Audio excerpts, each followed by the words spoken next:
Getting it real with RealChunWai on the hottest topics, frank, engaging and candid. Don't forget to like, share and subscribe.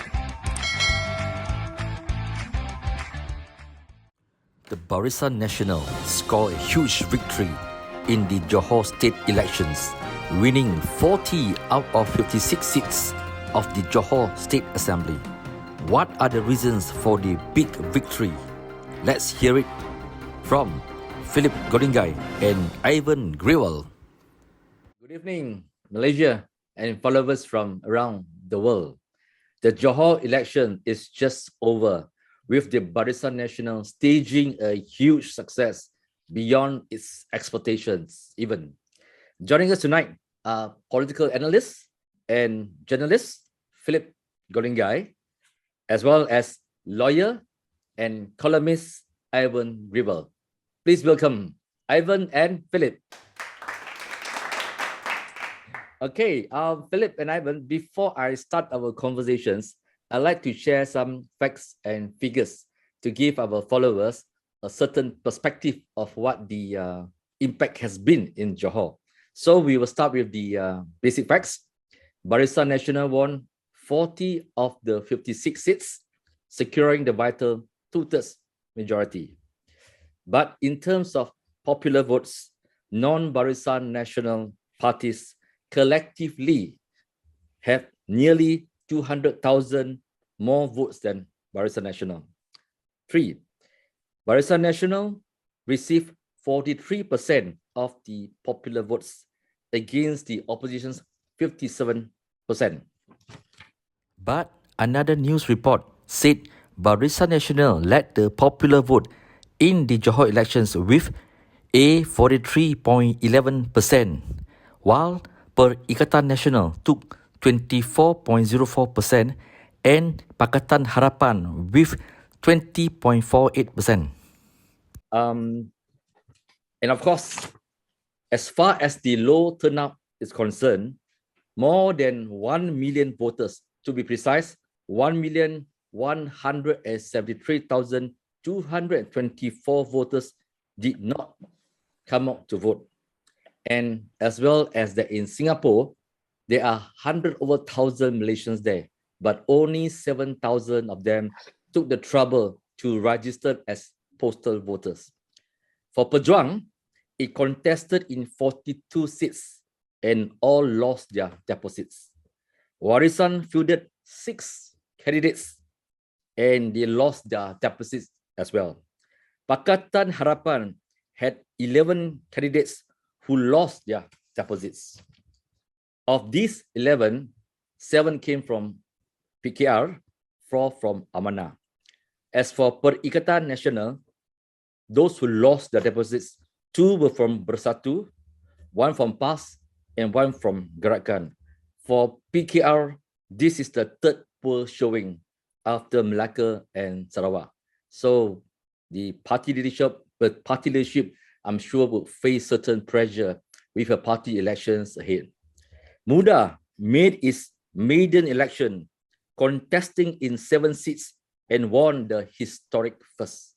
As for the DAP, it has kept 10 seats, losing 4 to the MCA, and its votes has dropped in terms of the majority that has been secured in comparison to GE14. So let's hear it from these two gentlemen on their take of the Johor state election. Can we start up perhaps with Ivan?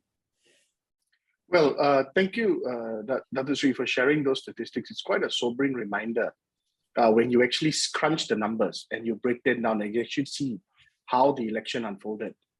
Barisan Nasional's popular vote between GE14 and this state election actually increased by about 5%, from about 38.5 to 43.2. Pakatan Harapan, on the other hand, suffered the worst. Their popular vote halved from about 53% to about 27%. A large chunk of that seems to have gone to Perikatan Nasional, which, if you look at the numbers, are primarily the Malay votes. That's why PKR and Amanah lost their deposits in so many seats. Muda, on the other hand, being a debutant party, managed to get a respectable 3.5%. And not to forget that Muda is a new party with really no machinery, but they had the benefit of Pakatan Harapan's machinery, and they contested 7 seats. 6, they did not face PH. In 1 seat, Lakin, they faced PH.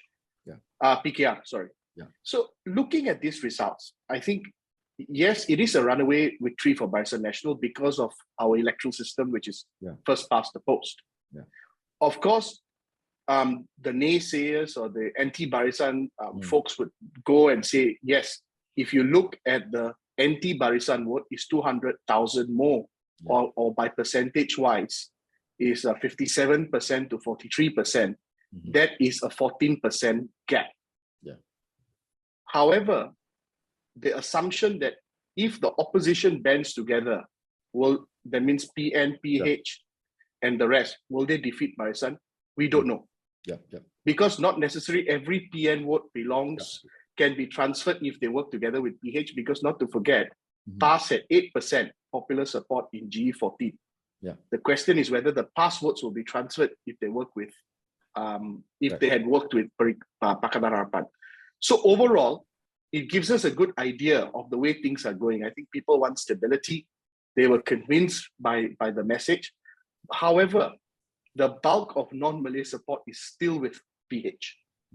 That's why DAP retained 10 seats. Even though 2 seats, Tangkap and another one, I can't recall off my mind because I've been trying to look at all of this. They only won with a few hundred vote majority against MCA. So MCA could have easily got 6 seats if the difference was another few hundred votes.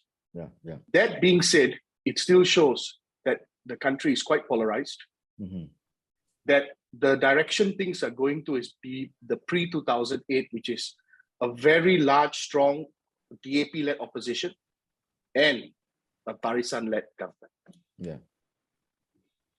Philip? Okay, for me, Chunwai, this Johor election is very interesting. It's actually, it didn't answer any question much, actually. It raises more questions than answer. For example, one of my question will be, did Barisan Nasional win this election? Number one. Did the opposition lose this election? I mean, did they lose it? And then the other one was Perikatan Nasional a spoiler? And then the interesting thing is people like to say that, okay, BN only won 40% plus in terms of total votes, etc., etc. But there's no, like Ivan said, there's no guarantee that the Pakatan Harapan and Perikatan Nasional, you combine their vote and therefore they won. I mean, there's no logic to that. And also, even if they combine, it looks like they can't combine because they have a very strange, actually, in terms of PH, they have DAP there, which PN, which is PAS, might not won.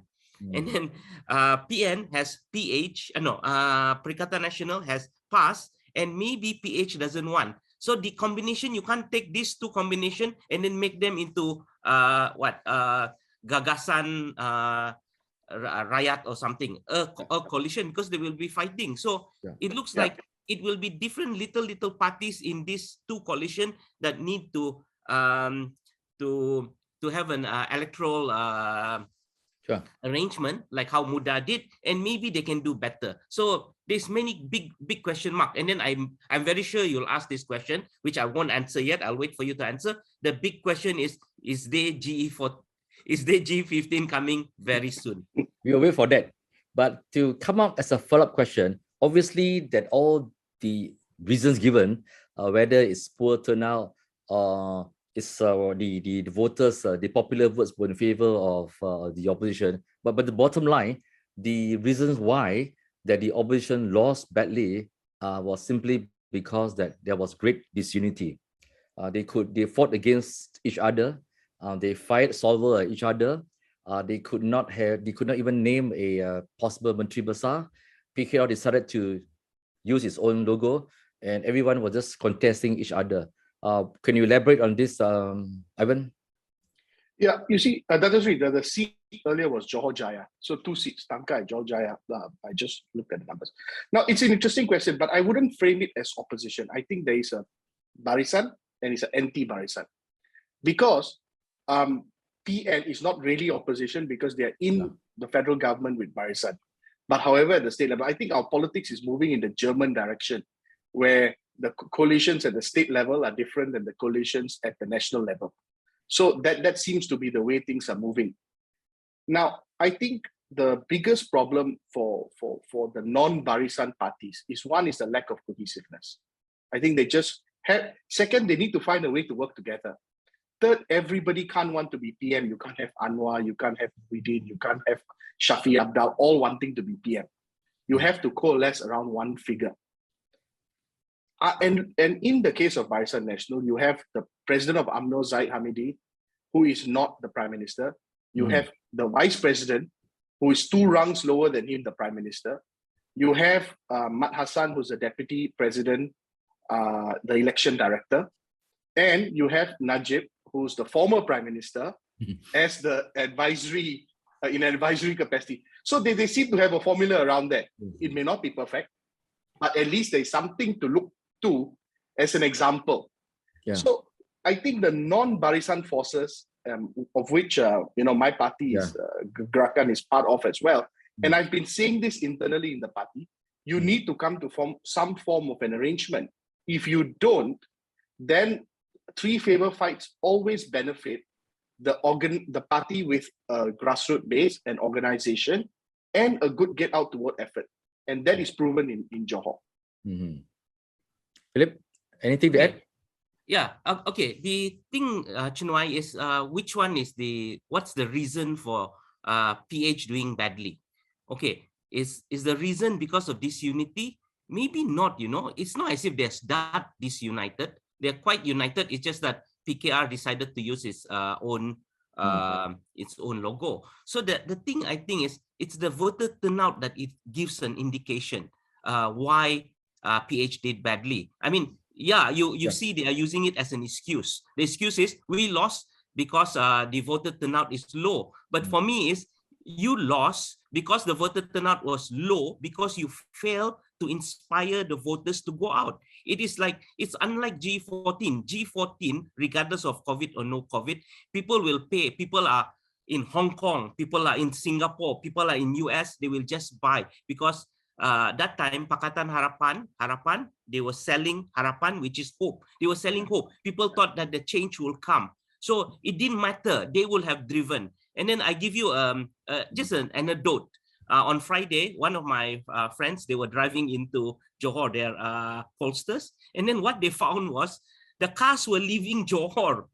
They were leaving Johor. Then immediately our thought is, it looks like voter turnout is low because it looks like these voters are not going to vote. They are going to Genting. They're going to shop in Kuala Lumpur. So why are they doing that? Why for them election is not important? The reason is, I think, is very simple. First, the coalition of hope failed to give hope when they were in government, and then people saw that when they were in government, there were not much difference between them and the party, the coalition that is Barisan that they criticize, and also the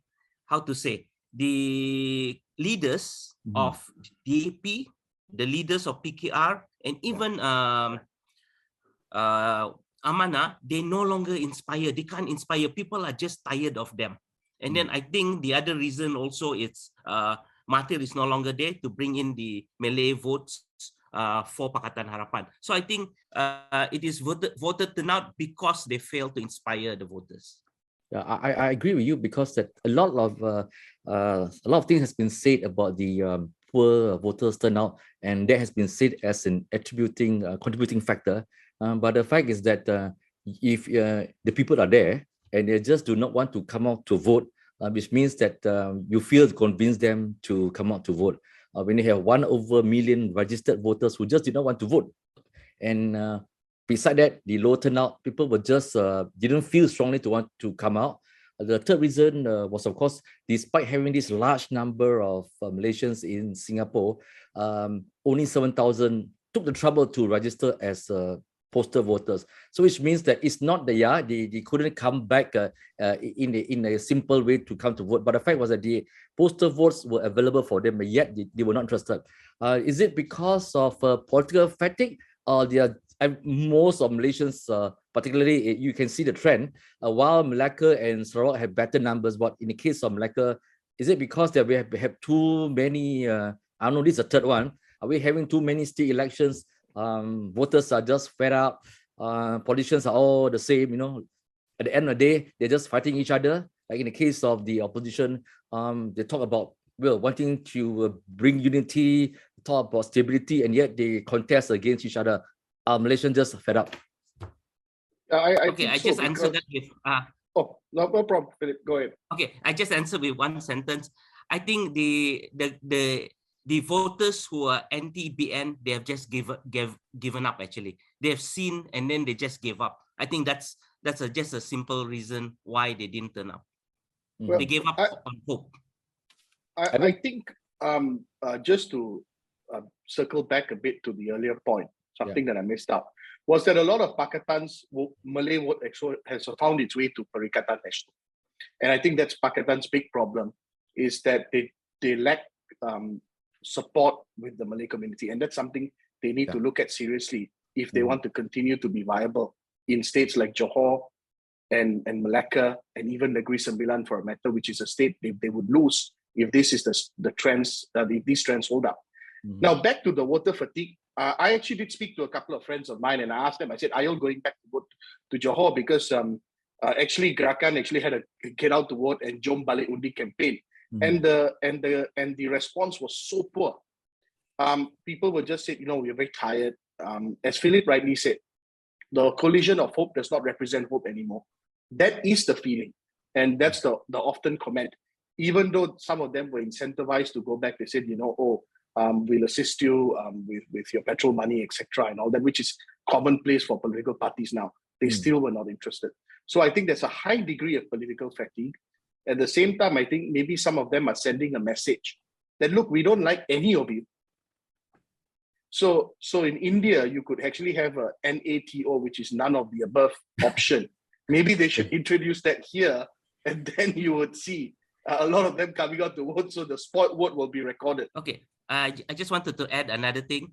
Have you noticed that the difference between, just say, the run-up, the 2 years or 3 years run-up to G14 and the run-up to the, just say, Malacca, Sarawak, and Johor? I think the difference is there's no anger anymore. I think even when you talk to your contacts, there are no anger. You remember before 2 years or 3 years before G14, they were very angry over 1MDB, angry with Najib, angry with GST. The opposition managed to make, it's actually politics of hate, actually. They managed to make people very angry. But then it's either time has gone by and then people have forgotten about 1MDB is no longer important for them, or maybe COVID has come in, and then for the voters, the main thing is bread and butter. Is whether I have whether I have money in my pocket or not. And then if you're hungry, you don't have time to be angry, actually, because you're hungry. You're hangry, as they say. Okay, hangry is a bad thing for PH then. So GE14, this was the height of the 1MDB issue. This was where corruption was the most talked about issue, and it brought this tsunami and Barisan Nasional loss. And fast forward now, these are the issues of Najib, national embarrassment, corruption, Pejuang, PKR, DAP, they're still using this issue. While the Barisan Nasional had a very simple message in its manifesto, stability for the future. Did you feel that perhaps that the wrong election strategy was used by DAP, PKR, or Pejuang because they were using the same tune that was used in G14, and now they are using that again for a state election for a state like Johor, where the people are really suffering from the COVID-19 pandemic. Business have dropped. Singaporeans are not coming to the state to spend their money. Do you think that perhaps that if they had spent more time talking about local issues and that how they could improve the lives of Johorians, we think you have made a difference instead of still talking about 1MDB? Exactly. I think that's the nail on the head, Dr. Sri. Let me just give you an example. I was in Johor last weekend, and I traveled to certain areas in the northern region as well as the southern region. And I remember remarking to my friends traveling with me, and I said, look, the Perikatan campaign, the PH campaign, the Pejuang campaign is all anti-Najib, court cluster, kleptocrats. The MB from UMNO will be a kleptocrat, and they were just going on and on and on and on and on. But on the ground, when you spoke to people, they were, for example, Johor is a big palm oil state. The smallholders were actually quite happy because palm oil futures were touching 8,000. In fact, they breached 8,000, never before in the history. Second, COVID definitely ravaged a lot of businesses because they couldn't get the Singaporeans in. And the smart thing the Menteri Besar did, he immediately said, one of the first things I'm going to do, work with Singapore, I'm going to bring the Singaporeans in. People wanted things like that.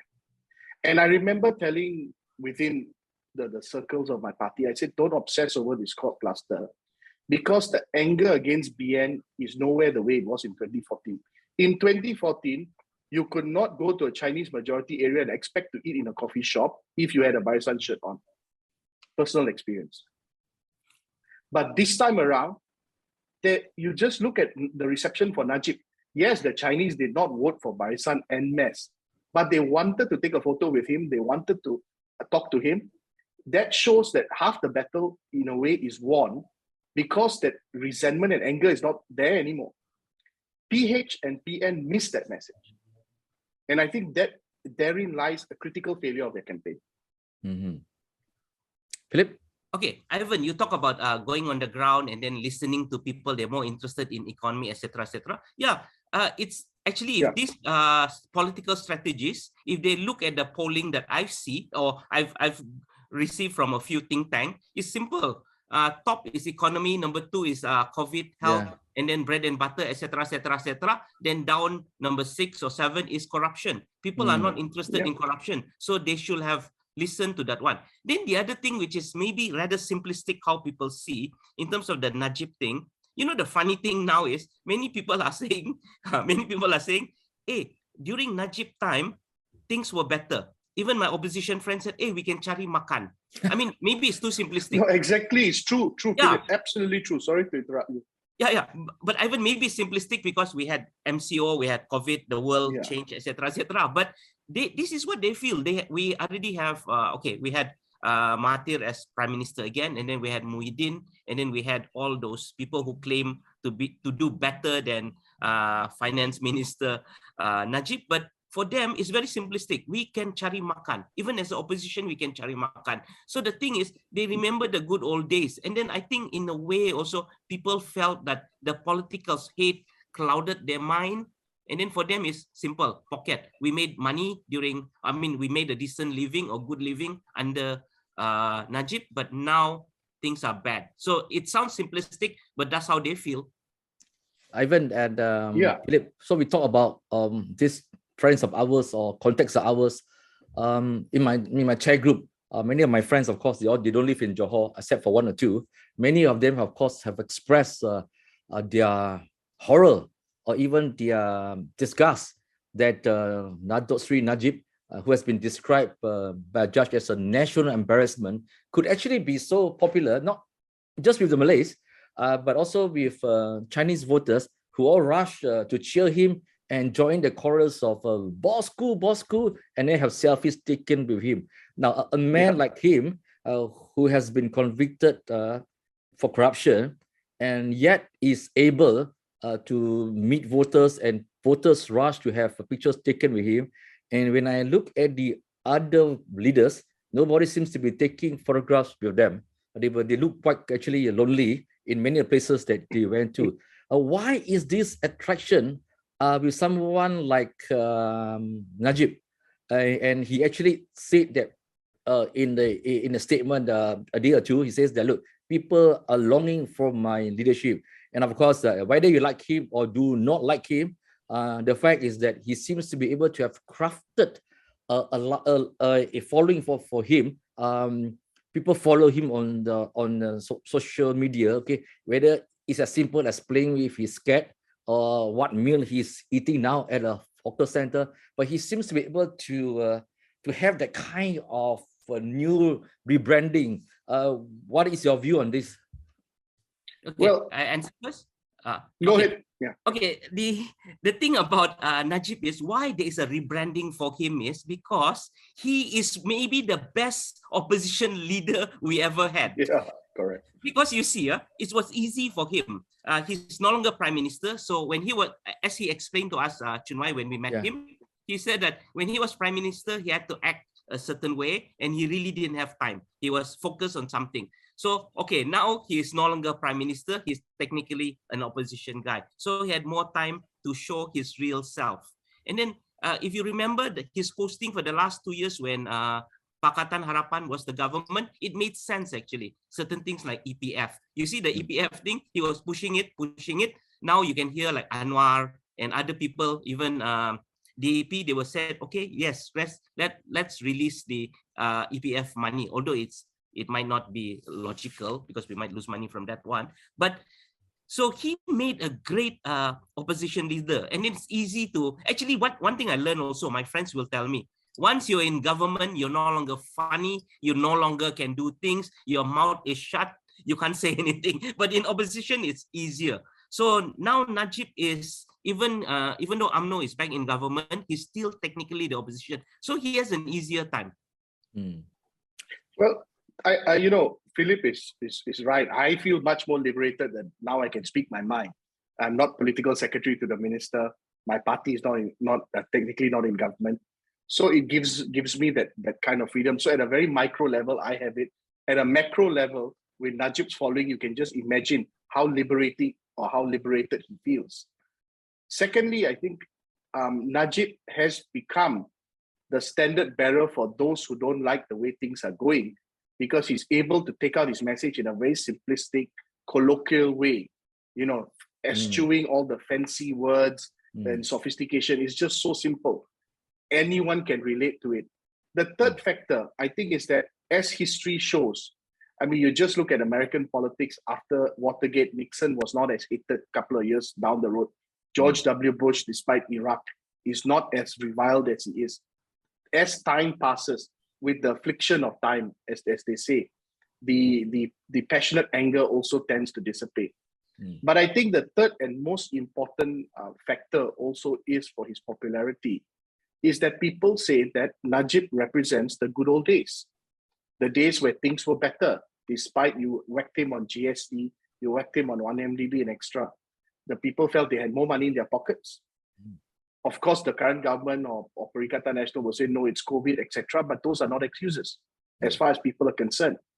And at the same time, I think what Najib can do, which a lot of other politicians cannot do, is he just has a very wide following on social media, and he can get his message out in a raw way, the similar way Trump could without the newspapers. Now, of course, he's cut off from social media, but Najib can do that. And I think that shows. And just to add one more point, the crowds that followed him, I am told, were organic crowds. A lot of the crowds for the other parties, I mean, PH Jaramas were abysmal. PN had great crowds because mobilization and all that were involved. But when it came to him, it was organic. People genuinely wanted to go up to him. They said, we want to take a picture with you. We want to shake your hand. So, and I posed that question in a group chat. Of course, a rhetorical question. I say, hey guys, can you please tell me, why is Najib so popular? Despite the cases, the attacks, the fact that how he's been described in the judgments and in foreign newspapers and Mahathir's love letters. The answer was simple. They said he is the king of good times. That's what one of them said. I think that Ivan also, because that when the PH was in government for how long? 11 months? 22 months. 22 months. Okay, sorry. Of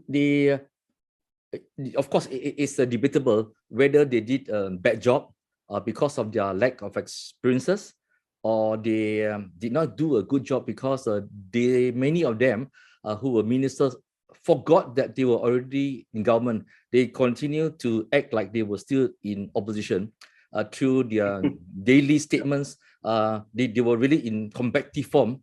They were basically out to punish people. There was no Nelson Mandela tactic like, okay, it's all over, we are in government now, let's move forward, all Malaysians are one. But many Malaysians felt that look, the election's over, right? Can we get on with the job of running the government? So that 22 months, many of them did not do well. So which was result of that look, many long for that time when Barisan was in government, rightly or wrongly. Now, I want to talk about the two biggest losers. Okay, I'm going to move on with two biggest losers. Abah Muhyiddin and Anwar. I mean that the two parties did badly, particularly in the case of Anwar Ibrahim, because this is the third dismal performances. And in the case of Abah, Johor is his state and he could not deliver the state. Of course, Abah said that he offered to resign.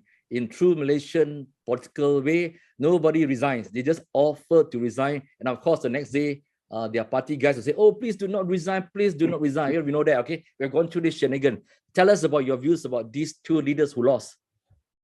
Well, I think, first of all, let's look at Anwar Ibrahim. I mean, I feel sorry for the guy. He's been trying to be PM since 1998. I think he's the longest PM in waiting. And I don't see this with cynicism, but it's true. I think the first thing I would say is that PKR has a massive crisis problem, a crisis of existence, an existential crisis, simply because they have not recovered from the attrition that took place during the Sheraton move. Azmin, whether you like it or not, is important to PKR. And I think when he took that chunk with him, they lost a lot of their Malay support base. Secondly, the formation of Perikatan Nasional has eaten into PKR's Malay base. Johor tells you that, and also Malacca tells you that. So Anwar Ibrahim wrote to, he's never been further from the PM's office of Putrajaya or Perdana Putra than he is now. That's my view. He's never been further from it. Second, with regards to Tan Sri Mahyudin, of course, they offered to resign. No one's going to ask them to resign. Yeah. That's the way Malaysian politics works. Even at the height of the 1MDB crisis, no one in UMNO asked Najib to resign. So, as for Perikatan Nasional, I think they're seen as a purely Malay-based outfit, Bersatu and PAS. Gerakan, for better or worse, I know it's my party, but I have to be honest, has not been able to bring the Chinese votes and the Indian votes.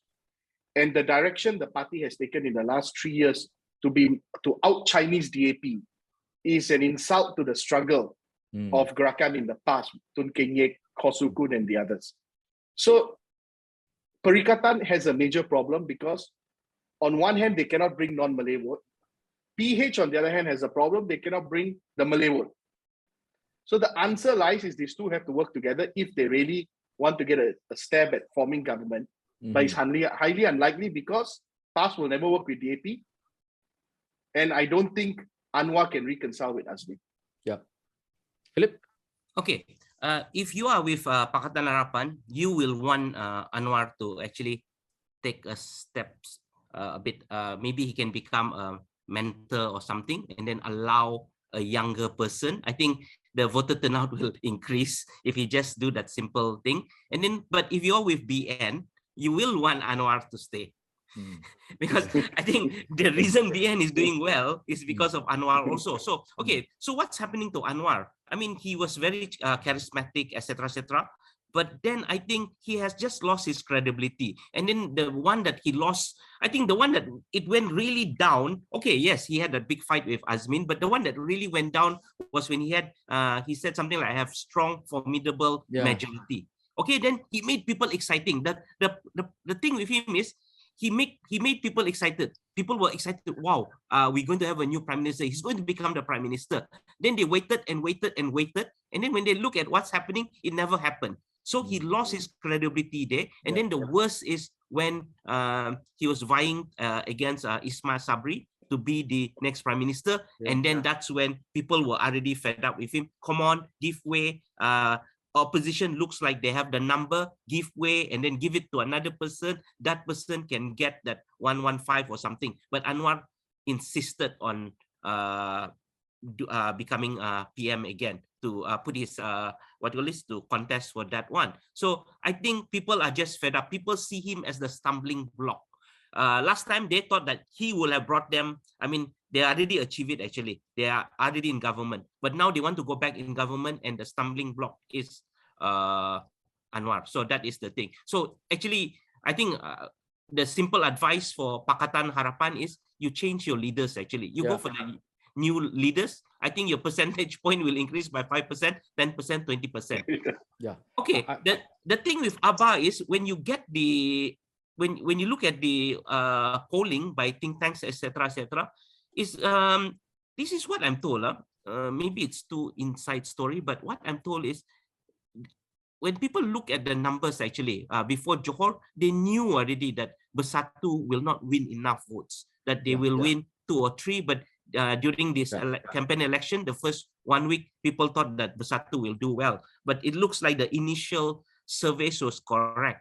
So I think what he should have, what Abba did was, okay, he was clever. He didn't contest in Gambir. I think he knew something was up. But what I'm told is he's surrounded by advisors, and then these advisors, they want him to fight, and then it's something like they will gain relevance when Abba is still PN whatever. So actually they should have advised him, maybe move aside and then let another person. But the thing with Perikatan Nasional is who can replace Abba? It can't be Hadi, and then I don't know. So that's the thing. So I think Abba has to find another way, maybe be a more realize that Bersatu is a smaller party, maybe do deals with UMNO to be back in government or to be relevant. Ivan, you know that as Philip said, that weeks before the election, or even months, everybody could more or less give a broad assessment or speculation of the outcome. Obviously, that UMNO went into election knowing that it can win, or else it wouldn't have pushed for election. And most people could tell. I mean, all the think tanks, regardless of their affiliations, they all agreed, as Philip said, that look, the issue number one is economy, bread and butter, blah blah blah. And the prediction also showed that Bersatu will win some seats, but Bersatu will not do well. Many predicted that PAS will get a 0, but it got 1. Many also predicted that AMA will be a washout, but it got 1 or 2. And that that was the general assessment. And of course, Pejuang was written off. And yet he went ahead and contest over 40 over seats and all lost badly. Well, I'm trying to understand that how do political leaders think, really? We all know that, look, the party is going to do badly, and yet they sent in 1 battalion of candidates and they all lost badly. We could have, I mean, we told Shafi Abdal, Philip and I have, we told him, look, there's no way you can win. And yet he just went ahead and contested in Johor. Why? What? Ivan, you have been in the inner circle. I'm just wondering, what kind of thinking do political leaders have? Were they been badly advised, or it's just plain ego which made them feel like, look, I just ignore all the findings, I can do it? Is that the reason? I preface my answer with apologizing to all those I worked with before, but I think I would like to be very honest here, and I appreciate you allowing me to be so candid. Just now Philip talked about psychophancy. You know, the psychophans, those who say, yes, you must go for it, you are the best, Tan Sri, 100%. There are a lot of them around. Okay, and I've seen it. And the same thing was with Najib. You know, a few months, if I can just digress a bit, a few months before GE 2018, we had a high-level engagement within Barisan Nasional. And I was always the standout because I would always be critical and all that. So, you know, the reports came, military intelligence, 140 seats, special branch, 135 seats, internal UMNO polling, 145 seats. And don't forget, the magic number is 148 for 2/3. What did BN get in the end? 79 seats. This is the problem, because every leader is surrounded by advisors telling them, you can do it, you're the best. Even Gerakan thought they're going to win a seat. And I kept telling my guys, I said, we'll be happy, we retain our deposits. We contested 8 seats, we kept our deposit 7 seats. The sad thing is, Gerakan today has become the party of simpan deposit, not about winning anymore. Now, so when you talk, Dato Sri, about what these leaders think, the the scientific empirical data is in front of them. There are enough good people in all coalitions, I believe, who are putting this data in front of them. The problem is then, when they see this scientific data, they don't like it. So then they say, oh no, the Ketua Kampung told me, the Ketua Bagian told me, the Ketua Cawangan told me. Let me give you an example. One of the target seats for Bersatu was Sungai Balang, which is in Bakri in Johor. There's no reason for them not to win that seat because UMNO changed the candidate last minute. Then the candidate they replaced had to be replaced again 1 day before nomination day. So they won their third candidate. Bersatu had a really great guy as a candidate, I must say, Zainuddin Sayuti, lovely guy. And when we went to see him, he was so confident. He said, "Ini pasti menang punya, don't worry," and all that. I said, "Macam mana? Oh, so I have your feedback. Ini JR Chulaan, they call it Chulaan." And he still lost. So when I saw the results, I knew the assessment going in for Perikatan Nasional was actually their target was 20 seats because they wanted to force UMNO or BN to come back to government with them. As the campaign progressed, it was 12 seats. The day before the election, it was still 8 seats. They only got 3. And PAS was to bring 2 seats. Gerakan was hoping against hope in Perling, against Luchin Tong. Again, I don't know why they weren't wasting their time to think that way. And Bersatu was, they even lost one of the state seats in Pago. So the problem with these leaders, sadly enough, they are intelligent people, but they're always driven by emotions, and they fall into cognitive bias whenever faced with empirical data. That is my diagnosis.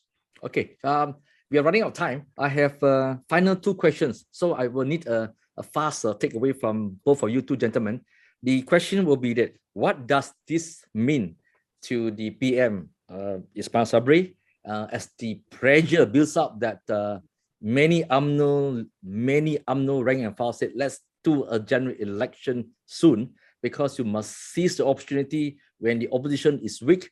The momentum is there for Barisan Nasional, and that in any case, the MOU expires in July. The MOU between the government and the opposition ends in July. So let's do it now. Second question, is it time to call for GE15? 2 questions, quick take for Philip and Ivan. Philip?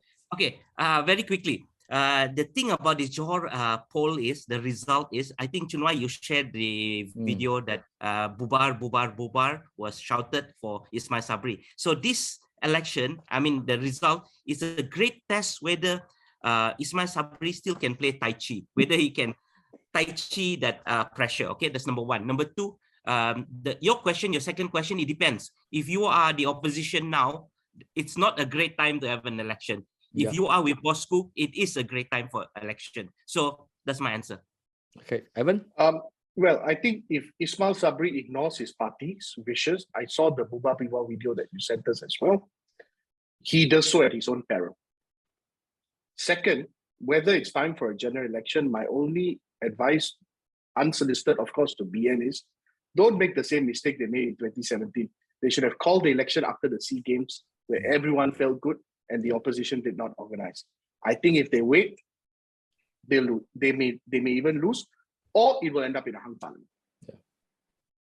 Thank you, Ivan, Philip, for giving us your perspective on the outcome of the Johor state election, which has been really an amazing and exciting one for those of us who follow politics. Thank you, Malaysians, for following this program. Please do join us again and stay tuned with Philip, Ivan, and myself. Good night and take care.